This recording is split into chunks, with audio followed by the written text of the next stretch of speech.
Hello viewers, আসসালামু আলাইকুম। Welcome to my channel. আজকে আমি আপনাদের সঙ্গে যে রেসিপিটি শেয়ার করব সেটি হচ্ছে বাংলাদেশের হোটেল স্টাইল সিঙ্গারা। আমার এই রেসিপি ফলো করে আপনারা যদি সিঙ্গারা বানান, ইনশাআল্লাহ আপনাদের সিঙ্গারাও পারফেক্ট হবে। সিঙ্গারার পুর বানানোর জন্য আমি এখানে আলু কিউব করে কেটে নিয়েছি। এখানে প্রায় 2.5 কাপের মতো আলু আছে। আর এখানে আছে হলুদ, মরিচ, ধনিয়া, জিরার গুঁড়ো, লবণ, আদা রসুন বাটা। পরিমাণটা আমি ডেসক্রিপশন বক্সে লিখে দেব। আর নিয়েছি ধনিয়া পাতা কুচি, কাঁচামরিচ কুচি, পেঁয়াজ কুচি। এখন আমি একটা প্যানে তেল গরম করে এর মধ্যে আধা ভাঙা পাঁচফোড়ন দিয়ে দিচ্ছি। পাঁচফোড়নের ফ্লেভারটা যদি আপনাদের ভালো না লাগে আপনারা এটা স্কিপ করতে পারেন।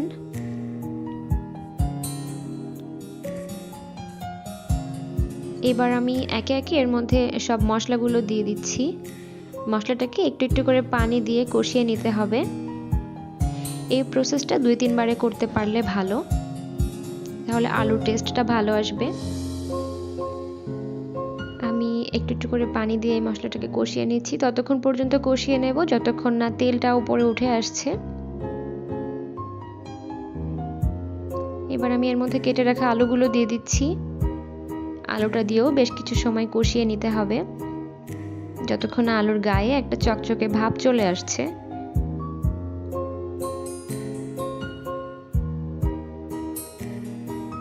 একটু সময় নিয়ে আলুটাকে কষিয়ে নিচ্ছি। এবার আমি এর মধ্যে কেটে রাখা পেঁয়াজ দিয়ে দিচ্ছি। পেঁয়াজটা একটু মোটা করে কেটেছি, কারণ সিঙ্গারার মধ্যে যাতে পেঁয়াজের অস্তিত্বটা বোঝা যায়। হোটেলের সিঙ্গারাগুলোতে সাদা সাদা পেঁয়াজ দেখা যায় কামড় দিলে, তো এটা বেশ ভালো লাগে। আলুটা প্রায় কষানো হয়ে গেছে। আমি এখন এটাকে সিদ্ধ হতে দেব। আমি প্রায় 1 কাপ পরিমাণ পানি দিয়ে এটাকে সিদ্ধ করতে দিব। পানিটা এমনভাবে দিতে হবে যেন পানিটা আলুর গায়ে গায়ে সিদ্ধ হয়ে যায়। খুব বেশি একটা পানি দেওয়া যাবে না, শুকনো শুকনো ভাবে সিদ্ধ করতে হবে। ঢেকে দিলাম। ঢাকনা তুলে একটু পরপর নেড়ে দিতে হবে যেন পুড়ে না যায়।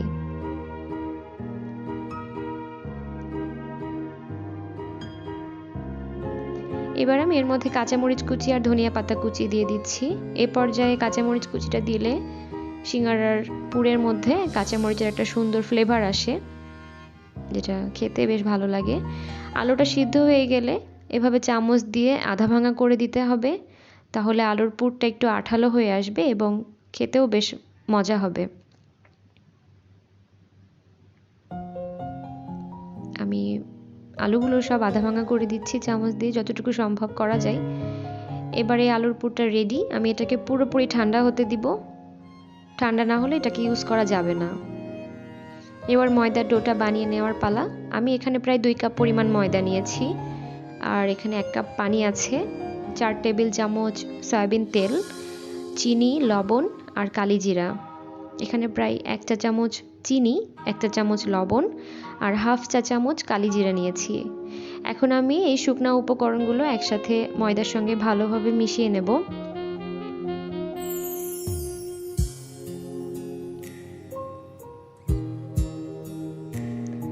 শুকনো উপকরণগুলো মেশানো হয়ে গেলে এর মধ্যে যে 4 টেবিল চামচ সয়াবিন তেল আছে আমি সেই তেলটা দিয়ে দিচ্ছি।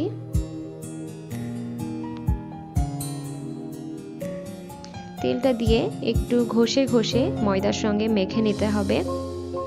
এই কাজটা ততক্ষণ পর্যন্ত করতে হবে যতক্ষণ না ময়দাটা একটু ব্রেড ক্রাম্বের মতো কনসিস্টেন্সিতে চলে আসে। ময়দার সঙ্গে তেলটা ভালোভাবে মিশে গেলে এরকম দলা পেকে আসবে, তখন বুঝে নিতে হবে হয়ে গেছে। তেলটা ভালোভাবে মেশানো হয়ে গেলে এখন এর মধ্যে অল্প অল্প করে পানি দিয়ে এটাকে ভালোভাবে মেখে নিতে হবে। ময়দার সঙ্গে তেলটা যত ভালোভাবে মিশবে সিঙ্গারার লেয়ারটা ততই ক্রিস্পি হবে।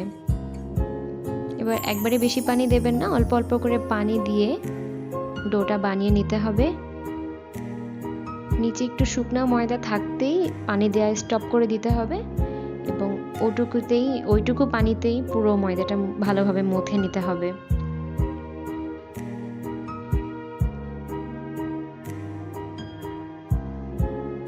সিঙ্গারার ডোটা একটু টাইট ডো হবে। সাধারণত রুটি পরোটার ডো থেকে সিঙ্গারার ডোটা একটু টাইট হয়, না হলে সিঙ্গারার শেপ দেওয়াটা কষ্ট হয়ে যাবে।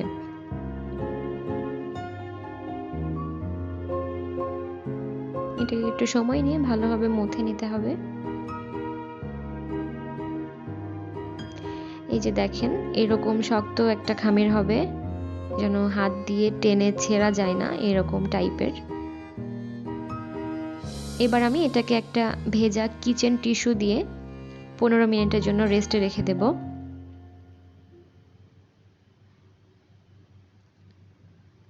মিনিট রেস্টে থাকার পরে এবার আমি সিঙ্গারা বানিয়ে নিচ্ছি। আমি রুটিটা একটু লম্বা করে বেলে নিতে হবে। এবার মাঝখান থেকে কেটে নিতে হবে। একটা রুটি থেকে 2টা সিঙ্গারা হবে। সিঙ্গারার ভাঁজ করাটা আমি দেখিয়ে দিচ্ছি। প্রথমে এক পাশ ভাঁজ করে নিয়ে একটু পানি লাগিয়ে নিতে হবে। এখানে পানিটা আঠার মতো কাজ করবে। এবার অপর পাশটা এর সঙ্গে লাগিয়ে দিতে হবে। এই যে একটা বাদামের ঠোঙার মতো হয়ে গেল। এবার ভাঁজ করা দিকটা আমি আমার দিকে রেখেছি। এখন এর মধ্যে আলুর পুরটা দিয়ে দেব। খুব বেশি আলুর পুর দিতে যাবেন না, তাহলে আবার ভাজার সময় খুলে যেতে পারে।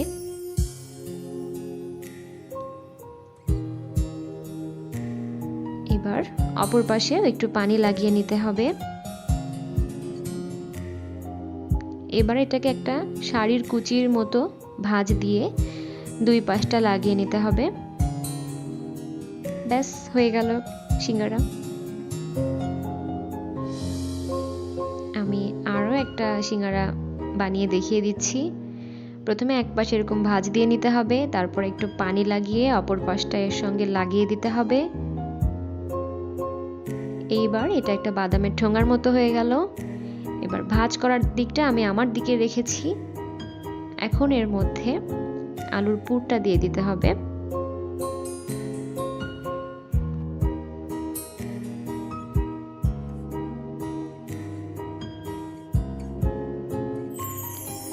খুব বেশি একটা আলুর পুর দিতে যাবেন না, আমি আবারও বলছি, না হলে কিন্তু তেলে দেওয়ার পরে সিঙ্গারাটা ফেটে যেতে পারে, মানে ভাঁজটা খুলে যেতে পারে। এবার আবারও অল্প একটু পানি লাগিয়ে একটা শাড়ির কুচির মতো ভাঁজ দিয়ে 2 পাশটা লাগিয়ে দিতে হবে। সিম্পল, ইনশাআল্লাহ আপনারাও পারবেন চেষ্টা করলে। এই তো হয়ে গেল আমার সুন্দরী সিঙ্গারা। আমার প্রায় 16টার মতো সিঙ্গারা হয়েছে 2 কাপ ময়দা দিয়ে। আপনারা যদি আরো ছোট করে বানান তাহলে আরো বেশিও হতে পারে। এবার আমি ভেজে নেব। তেলটা খুব বেশি গরম তেলে দেওয়া যাবে না, একটা আঙুল চুবানো যায় এমন হালকা গরম তেলের মধ্যে সিঙ্গারাগুলো ছাড়তে হবে। খুব বেশি গরম তেলে সিঙ্গারা দিলে কিন্তু সিঙ্গারার গায়ে ফোসকা ফোসকা পড়ে যাবে, গাটা মসৃণ থাকবে না।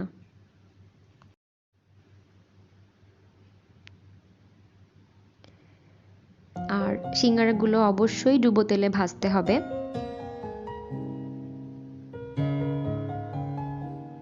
মিডিয়াম লো আছে, এটাকে একটু সময় নিয়ে ভাজতে হবে, খুব বেশি তাড়াহুড়া করা যাবে না, না হলে বাইরে থেকে কালার চলে আসবে অথচ ভেতরে কুক হবে না। একটু সময় নিয়ে ভাজলে সিঙ্গারা মচমচে হবে।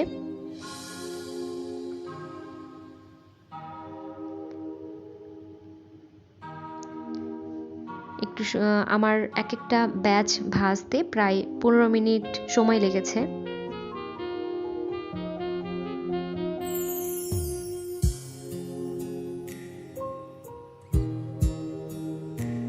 সিঙ্গারাগুলো উল্টে পাল্টে ভেজে নিতে হবে।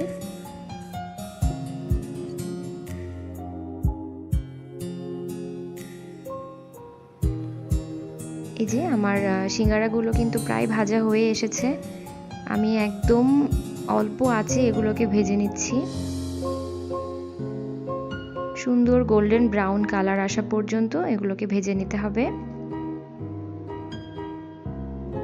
আমার সিঙ্গারা ভাজা প্রায় হয়ে গেছে। এই যে দেখুন কি সুন্দর একটা কালার চলে এসেছে। এখন আমি এগুলোকে একটা কিচেন টিস্যুর উপরে তুলে নিচ্ছি।